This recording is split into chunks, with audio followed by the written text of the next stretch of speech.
Witam. 30 wrzesień 2024 rok. Królewska wiedza, czyli astrologia. I oczywiście ja, Ryszard Borowiecki. Tak oto wygląda nasz horoskop dzisiejszego dnia.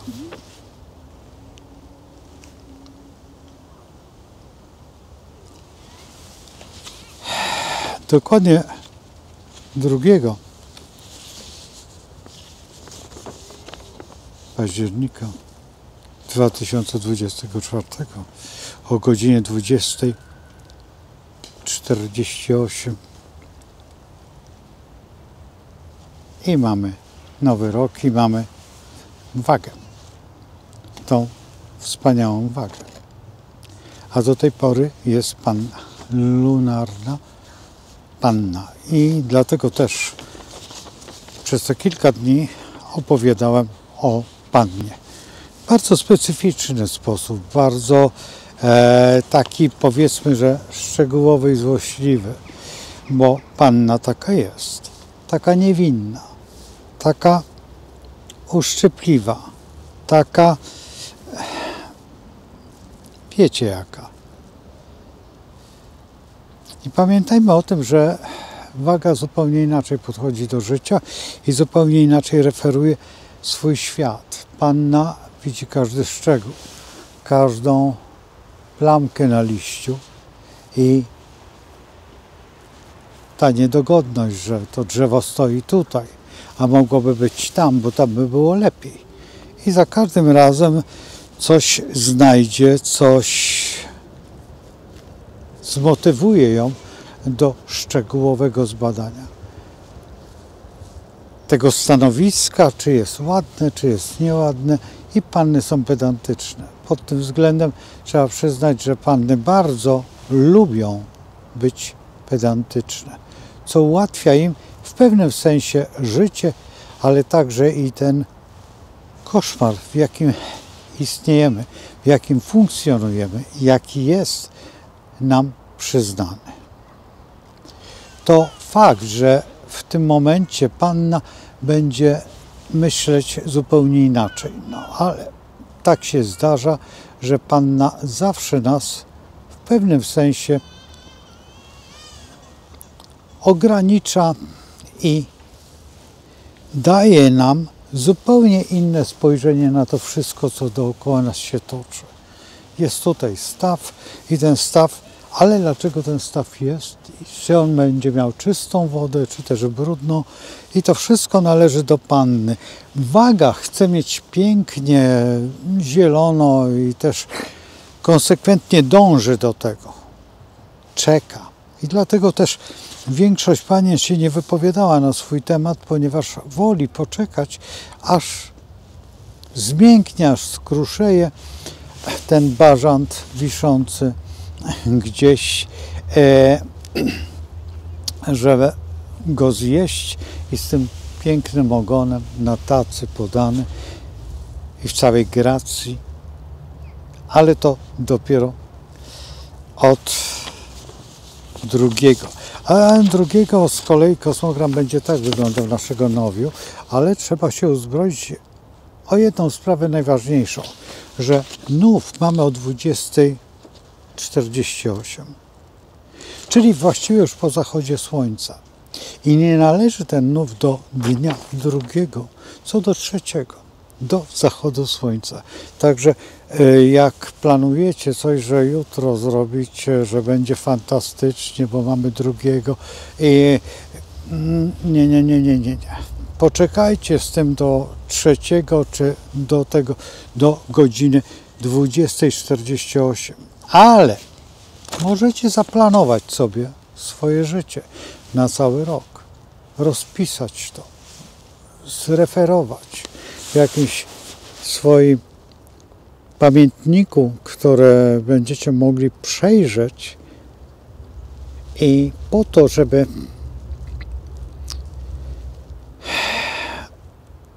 nie mieć kłopotu z tym swoim życiem, bo waga, od wagi tej lunarnej rozpoczynamy sekwencję nowego cyklu tego, w którym my podlegamy. To nie jest tak, że ten cykl jest cyklem, przypuśćmy, dla świata. Nie. To jest tylko dla człowieka. I to jest dla osób wyłącznie tylko, nazwijmy, myślących. Czyli homo sapiens. Sapiens. I w tym momencie musimy uwzględnić to, co się dzieje. To, co się dzieje w tej przestrzeni, bo ta przestrzeń jest dosyć wirtualna i intelektualna. Pamiętajmy o jednej rzeczy, że my wyobrażamy sobie, że tak to jest, ale to drzewo jest, jutro już jego nie będzie. Dlaczego? Dlatego, że zjedzą go, przypuśćmy, korniki, czy jakieś turkucie, podjadki, czy jeszcze jakieś inne formy, które się odżywiają właśnie taką strawą, a nie inną, i to wszystko zostanie skonsumowane. Świat jest na tej zasadzie, że jest tak zbudowany. I o tym wiedzą wszystkie panny i panny przestrzegają przed tym. I bardzo dobrze, że przestrzegają, a w tej chwili już jest ta końcówka panny, tej lunarnej oczywiście, a w pełni solarna waga, i trzeba przyznać, że tutaj wkroczyliśmy w wagę, która ma ładę koziorożca, a koziorożec to statut i to wszystko, co się dzieje. Więc te wszystkie panny, które dzisiaj mają urodziny, są wyjątkowo twarde.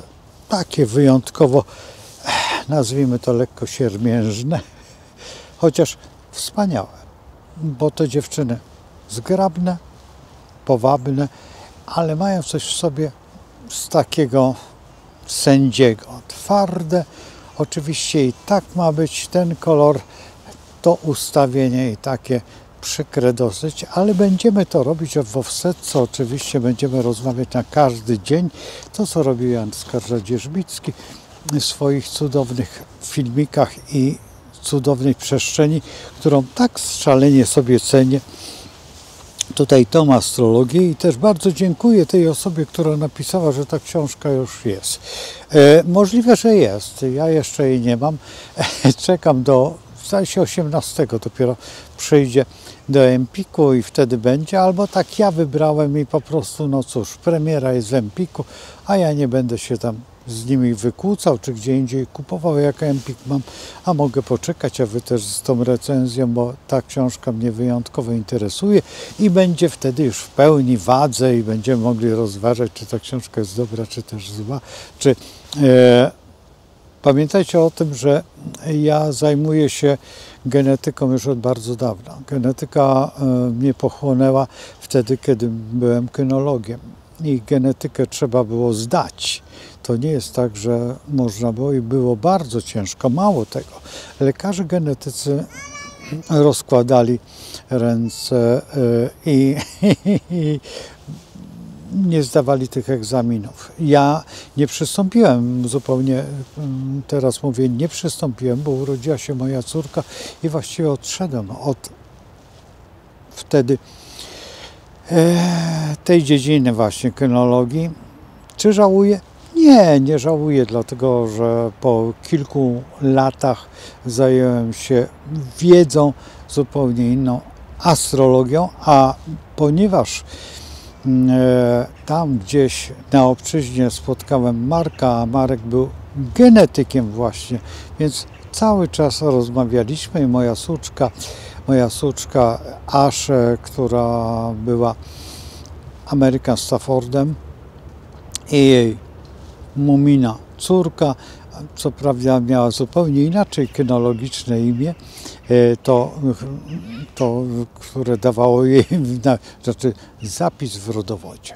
Ale Muminka, ze względu na to, że tak żeśmy ją nazwali, ponieważ miała cudowną minkę i była z nami bardzo długo. Dłużej o 2 lata od matki, ale urodziła się po 2 latach, kiedy mieliśmy Aszę. Aszę była cudownym psem. Przecudownym Staffordem i przepięknym.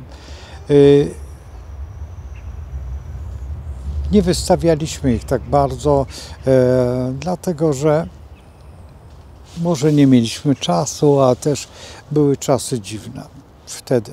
Także nie mówmy, że dzisiaj są dziwne. Wtedy też były dziwne, a dzisiaj, no cóż, wróciłem do korzeni, czy do hartów i dzisiaj jest borzojka, cudowna suczka, która jest w tej chwili w domku i tam grasuje. A ja tutaj w parku, w studio robię i przygotowuję się do tego finału swoich marzeń i miejmy nadzieję, że się wszystko potoczy tak, jakbym chciał. Ale wracając do naszej Panny i do naszego tutaj rozwiązania czystości myśli i pozostawienia tych wszystkich błędów, które nami kierują, a tych błędów jest naprawdę sporo. Pamiętajmy o tym, że popełniamy błędy i topimy je w naszej świadomości i potem one się utrwalają i za każdym razem przyglądamy się, jak będzie wyglądać to wszystko i dlaczego tak jest, a nie inaczej. Dlatego nie mogę iść tą drogą, a mogę iść tą drogą, bo tak się wydaje. Nie, królewska wiedza pokazuje, którą drogą mogę iść, ponieważ są drogowskazy w formie planet, aspektów i sektorów, powiedzmy, no i znaków oczywiście zodiakalnych, które są najważniejsze. I też znając astrologię, możemy nie popełnić tych błędów. Potrafiąc słuchać dobrego astrologa, możemy przetrwać, tak jak przetrwał pan Cyrankiewicz, właściwie do końca swojego życia, będąc aktywny i blisko, jak to można by powiedzieć, zawsze tej wierchuszki, czy tego rządu, czy jeszcze czegoś, czego nie potrafią współcześni politycy, a on jednak, mimo to, że prowadził bardzo poważną spółkę z ZOO, i wiedział, jak to robić i o dziwo one przetrwały dzięki niemu, a my nie wiedzieliśmy. Dopiero wtedy Wilczek pokazał nam, jak to jest taki minister. Możecie sobie w Wikipedii popatrzeć, jak to wyglądało i wtedy ten świat zaczął się bujać cudownie i fantastycznie i nas ogarnął fala sukcesu. Ale trzeba przyznać, że prawo z 27 i 33 roku, które było ustawione, prawo handlowe między innymi, jeżeli dobrze pamiętam, chyba 27 rok, powstało prawo handlowe, z którego korzysta do dzisiaj świat, a my kłócimy się o jakieś głupoty i nie potrafimy, a to prawo handlowe istnieje niezmienne, które było stworzone tutaj w tym kraju. W tym kraju, a nie innym. I o tym musimy wiedzieć, bo jest Panna i ta, która tak bardzo punktuje każdy element naszego funkcjonowania, naszego życia i to wszystko, co jest, bo inaczej po prostu popłyniemy gdzieś w dal i schowamy się za liśćmi głupoty, co dzisiaj jest zupełnie modne, bo liście, czy ten trawka, czy jeszcze coś innego jest wyjątkowo w jakiejś formie doświadczeń, które nie są potrzebne nikomu, ale niektórzy muszą dowiedzieć się, jak to jest. A jak jest, po prostu jest. Siano jest sianem i na sianie się świetnie śpi. I ma się fantastyczne sny, które są potrzebne, bo teraz za chwilę nastąpi nów, a nów to jest zaćmienie po prostu, zamknięcie i wtedy księżyc jest nieoświetlony, bo zasłoniła go ziemia i w ten sposób po prostu nic nie ma. I budujemy od nowa to. I to trzeba wykorzystać. Jeżeli potraficie i będziecie dokładnie śledzić tutaj mnie, gdzie będę opowiadał i każdy element każdego dnia tego wszystkiego, bo tak się stanie, miejmy nadzieję, że będę mógł referować po kolei to wszystko, co jest i jak wykorzystać astrologię do tego wszystkiego, co jest przed nami i za nami, bo to, że jest za nami, to nie znaczy, że utraciliśmy to. Nieprawda. Wtedy to, co jest za nami, dotyka tego punktu, który jest przed nami, bo musimy przejść tą drogę, żeby mieć jakieś doświadczenie. I ta droga jest za nami, a nie przed nami. Ale na podstawie tej drogi możemy wyliczyć następny etap i możemy dojść do pewnego sensu, który ten sens jest właśnie teraz tym nowym rokiem i żeby nie popełnić w następnych latach i w następnych miesiącach i w następnych znakach po kolei błędów czy też jakichś rozkoszy, które czasami nam nie dają spać, bo księżyca nie ma i wtedy się lękamy, bo kiedy jest ciemno, zaczynamy mieć przed oczami po prostu strach. I to jest właśnie ta panniastość, która w tej chwili najbardziej nas irytuje, że ona jest i nie możemy dotknąć tej przestrzeni, bo ta przestrzeń stała się tak szalenie mała. Ale oprócz tego, że ona jest mała, ona nie ma jakiejś kalkulacji, nie ma czegoś, co jest najbardziej istotne. Świadomego rozwoju tej myśli. A ta myśl po prostu gdzieś tam jest, ale ona... Ja tutaj sobie zostawię te kartki, żeby mógł bardziej ekspresyjnie do Państwa świadomości dotrzeć, a dużo łatwiej jest, jeżeli eksponuje się jeszcze tą migową formę, bo jednak jesteśmy uzależnieni od ciała naszego i korespondencji z ciałem, które w gruncie rzeczy czy jest nam potrzebna? Oczywiście, że tak, bo kończy się panna, a panną rządzi Merkury. Merkury także rządzi bliźniętami i to wszystko jest układem.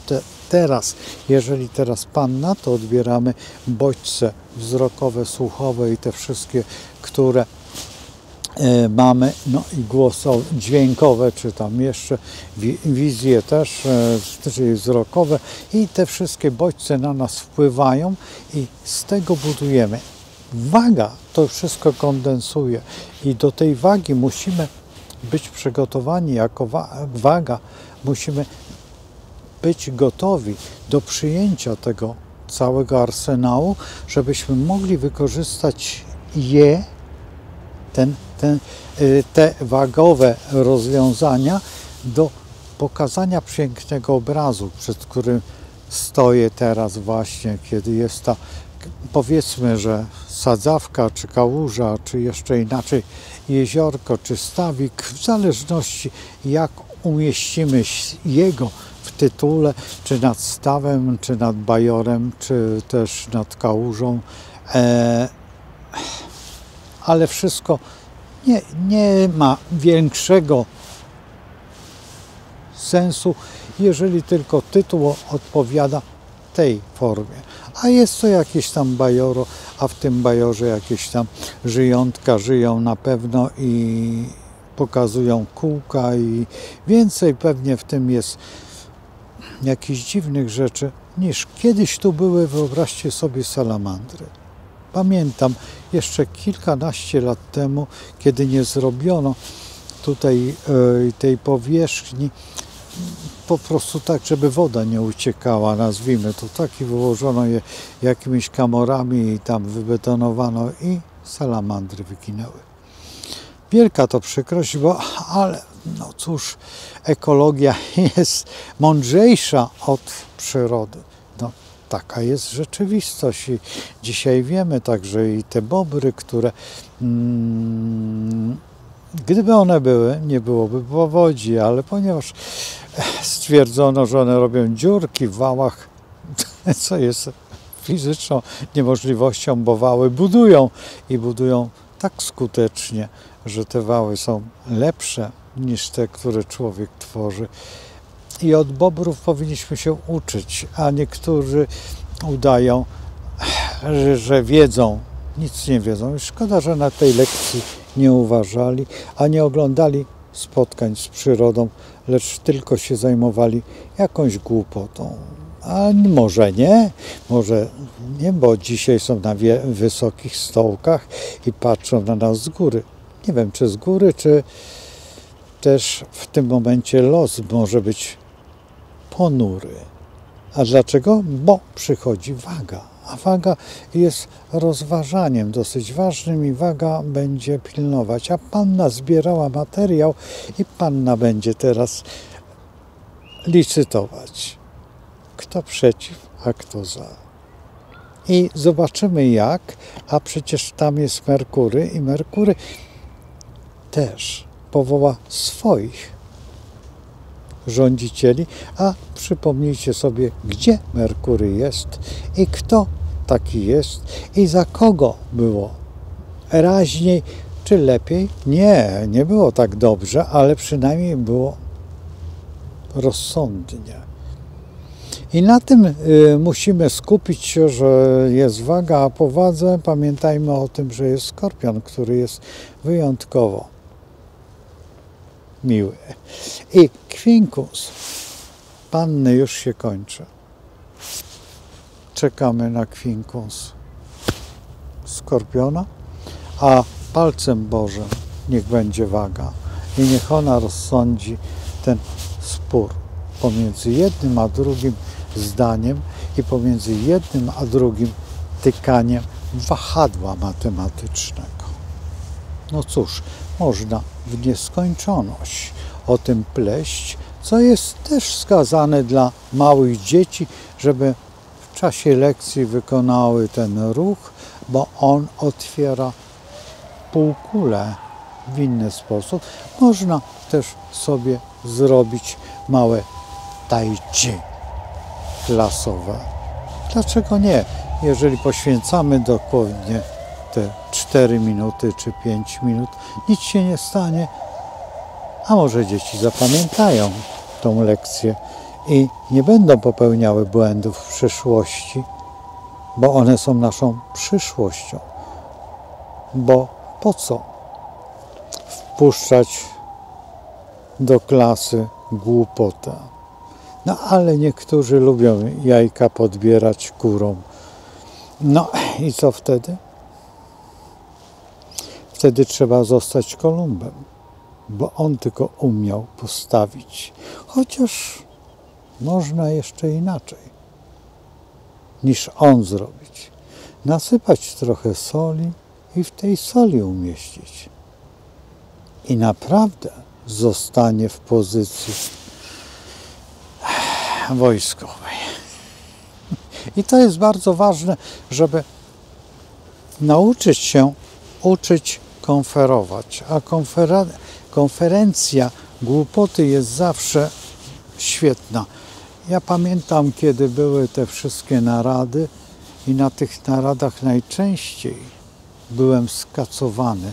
Dlaczego? Bo wcześniej po prostu wolałem zalać robaka, niż pozwolić na to, żeby referować jakieś głupoty, więc wtedy nikt nie chciał ze mną rozmawiać, bo byłem bardzo złośliwy. Aż do kości. I dzisiaj właściwie stajemy przed tą kością niezgody i musimy ugryźć się w język, żeby nie dogodzić. Bo jesteśmy właśnie jeszcze w pannie, a w wadze i już potrafimy świetnie fechtować nie tylko ozorem, ale także i szpada wymaga dokładności prawie że strzeleckich. Jeżeli wybierzemy floret, to wtedy już precyzja jest doskonała. Ale możemy także przejść do tego wagowatego przejścia, kiedy wybieramy miecz japoński. A i co wtedy? Postawa, chwila zastanowienia się i czekanie na chwilę, kiedy stworzyć atak. I w ataku jest tylko jedno cięcie, musi być tak precyzyjne, tak panniaste, tak dokładne po czasie i waga czeka. I to jest tylko jeden ruch. Nic się nie stało, ale już jest po fakcie. Co wybierasz? Pamiętasz, jak ktoś chciał stworzyć drugą Japonię i jemu się nie udało? Nieszczęście. A Japończycy twierdzą, że jesteśmy najstarszym krajem w świecie. I mają rację. I my tego nie cenimy, bo nie wiemy. A dlaczego nie wiemy? Czy trzeba przekopać przez historię i panniasto wyłożyć, ale panna by wtedy musiała mieć linijkę, żeby wtłoczyć do myśli prawidłowe działanie. A linijka, bo piórniki są plastikowe, więc nie zrobią takiego hałasu jak linijka z tego samego tworzywa. Bo za moich czasów były piórniki, dito drewniane i można było piórnikiem oberwać. Oczywiście po 4 literach, czasami tam niżej, ale wtedy to już chodził Jan Chryzostom Pasek ze swoją literaturą. Najbardziej pierwotną, bo to jest jedyna, która jest niezaprzeczalnie nasza. On nie zmienił nic w swoim zapisie. I to jest najważniejsze, że to tylko nam niedługo pozostanie, że tylko on jedyny stworzył w literaturę piękną, wdzięczną, a reszta będzie przybyszowa. Najbardziej jakieś dziwne zachowanie, które rozpędza pewien pan, który zdmuchuje wszystkie objawy, a najbardziej świeczniki, którego bardzo sobie cenię i traktuję go najbardziej poważnie. To właśnie pan Niastoś klaruje myśli i dojrzewa jak stare wino. Cóż, wino musi przejść etapy. No i właśnie to jest ta pora, kiedy zaczyna pracować. No ale szumi w głowie te młodsze, podobne do wina,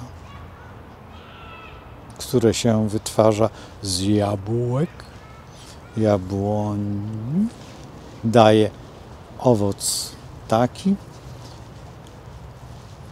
Może być to jabłecznik lub cydr doskonały,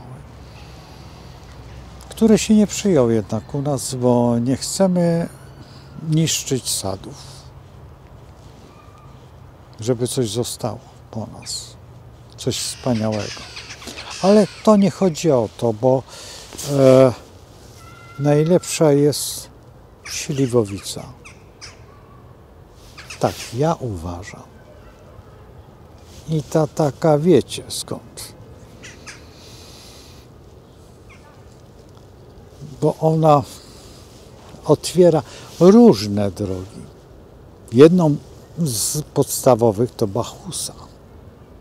Ale może także otworzyć ból głowy, o którym w poprzednich filmach rozmawiałem, i wtedy może wyskoczyć pomysł fantastyczny, bez rozcinania, tylko w ideologii. I dlatego też potrzebna jest nam ta panna, żeby usubtelnić nasze myśli.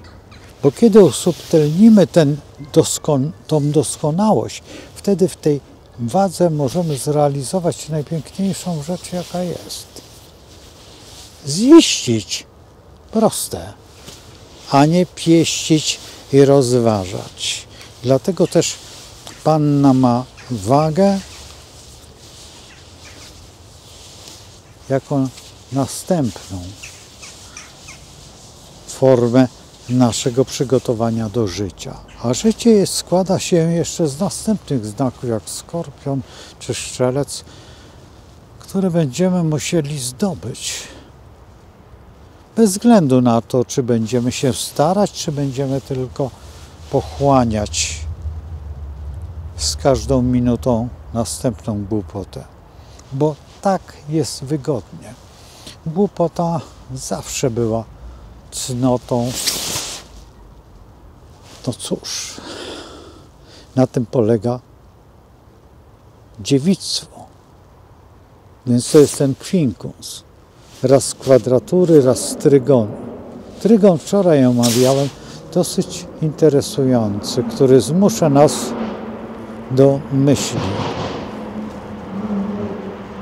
a to do hałasu.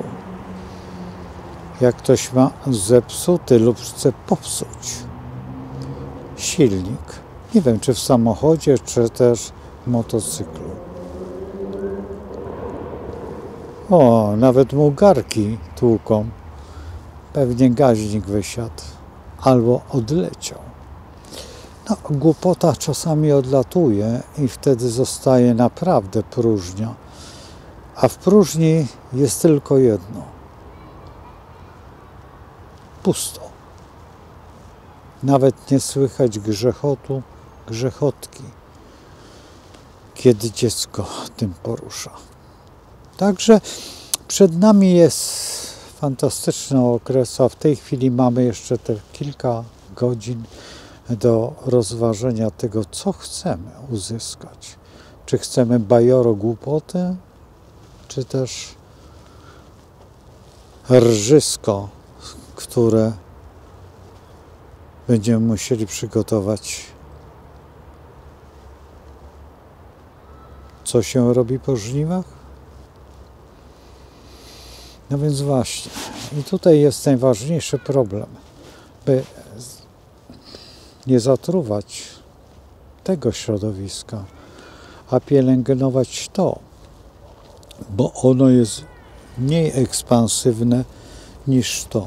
Bo to należy do przyrody jedno i drugie. I one zawsze ze sobą będą walczyć. A dlaczego walczyć? Po to, żeby było czyściej. No, a tego już nie wytłumaczę, bo bym musiał poświęcić następny czas, bardzo długi.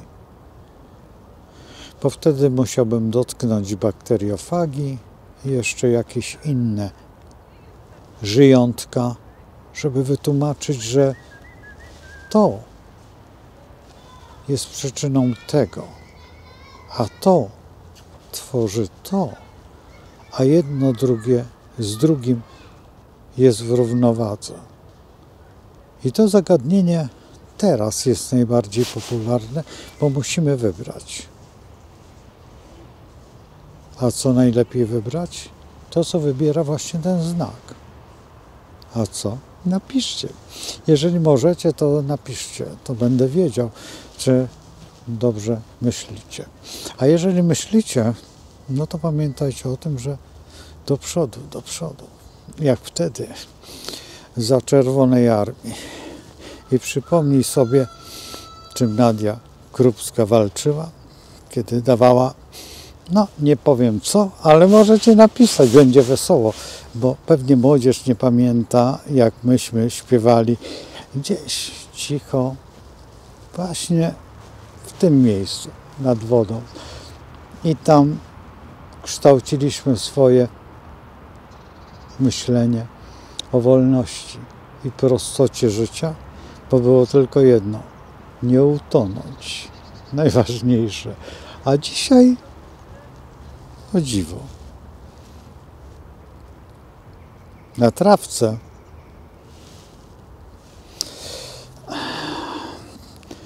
nagle żubrówką może się stać i można trawkę zalać. I wtedy co jest? Winne są oczywiście bobry. No cóż, czasami skandal jest najważniejszą formą prawdy. A prawda jest niemiłosierna, kiedy jest panna. Panna z wagą, kiedy wchodzą w grę, to rozgrywają największe procesy myślowe, bo panna jest szczegółem, a waga, no cóż, ma miecz i zamknięte oczy albo przywiązane jakąś wstęgą. I co wtedy? Kto dostanie awans i medal, albo order bardziej, ale jaki? Możecie też skreślić, bo będzie tak weselej. Pamiętajcie o tym, że myśleć jest podstawą i realizować swoje plany, bo jeżeli nie będziemy ich robić, zostaniemy tylko jako pierwsi w zodiaku. To jest przyjemność nad przyjemnościami. Słyszałem kiedyś, ktoś powiedział, i to lekarz, że to są rycerze. Tak. Kiedy nie zrobiono im otwieranej czołwicy, tylko mają zakute.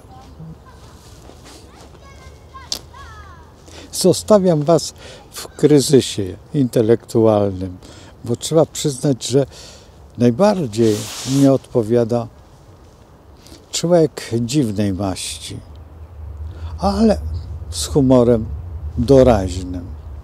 Czyli napiszcie też kto, bo jego bardzo lubię. A niech się skręci, jeżeli nie potrafi wiedzieć co. No cóż, entliczek, pętliczek, malowany stoliczek. Papa, trzymajcie się. I no cóż mogę powiedzieć? Jedności potrzeba zawsze. Ale kiedy ktoś odrzuca Stwórcę, wtedy nie pojmuje jeszcze jednego, że bez wiary i bez Boga nic nie ma. Zostaje tylko czysta głupota. Jak w szpitalu na peryferiach. Popadają tylko ręce. No cóż, czasami trzeba się podeprzeć, schować je w kieszeni.